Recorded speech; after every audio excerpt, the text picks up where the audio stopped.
This is the tale of the fan who turned into an enemy.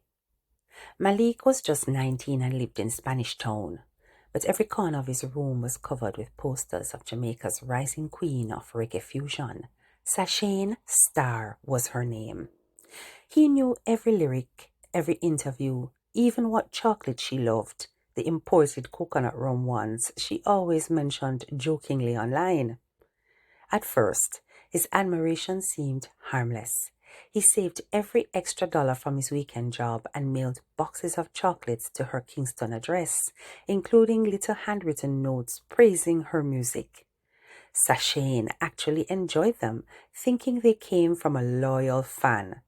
So, one afternoon, she finally wrote a polite thank you letter, never imagining the storm she had just stirred up.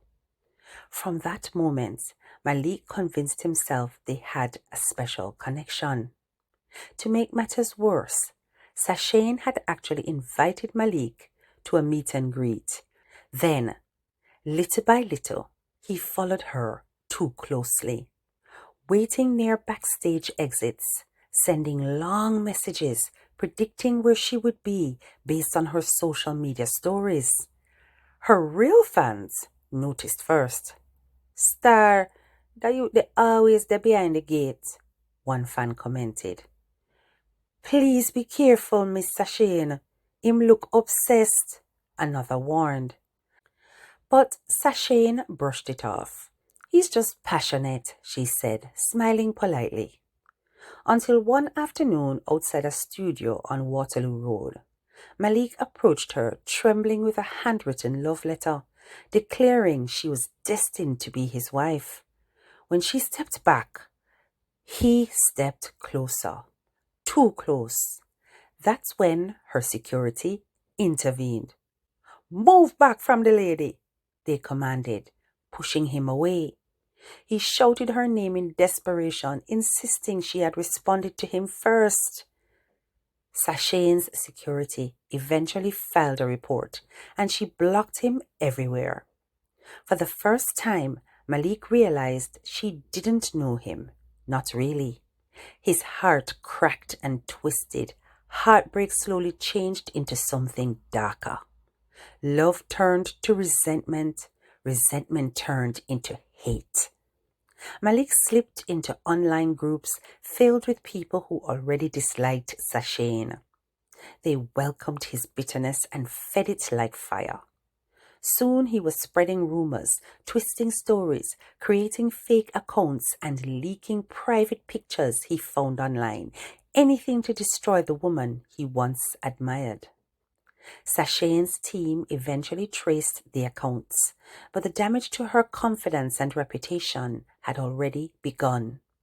She stopped posting for weeks, unsure of who loved her and who wanted to tear her down. Meanwhile, Malik sat alone, refreshing comment sections, waiting for someone to like his latest attack post. The tragic truth was simple. His obsession wasn't admiration at all. It was possession. And once he realized he could never possess the star, he tried to destroy the light she shone on others. And from then on, Sashane never ate chocolates from unknown fans again. Hey, my Twisted Tale fanatics. Boy, what a story. I'm certain it sounds familiar to a lot of you. But so that story remind me of two Jamaican saying. Two. One, it remind me of the saying, if you not mash ants, you not find him guts. In other words, if you do not mash an ant, it is impossible for you to find its guts. It's only when you are closely involved with some persons that you're able to really know them. And if one is not provoked, it is impossible to know the extent of his or her fury. It also reminds me of the saying, "Was sweet a mouth, had a belly." In other words, what tastes sweet in the mouth burns the belly. Some things are just not good for us, although they appear to be exactly what we want. We should be cautious about what we latch on to, lest we cause ourselves much pain and embarrassment. Just look at how that fan turned into an enemy the moment he felt the taste of rejection. Some people feel they are privileged and entitled to your lives. to access you whenever they want, purely because you have acknowledged them.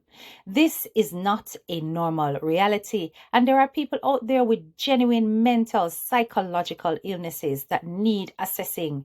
I have seen on a day-to-day basis how some fans completely obsess over people they place on a pedestal. And when it is that they are rejected by these people that they place on the pedestal, they turn into demons. Listen, people, never you do that. Don't put all of your faith into any human being, because human beings are not perfect. And do not confuse social media admiration with real love in a real life. Anyway, hope you have enjoyed this twisted tale. Don't forget to hit the like, share, and subscribe button and click that bell so you're notified when a new tale drops. Big up yourself.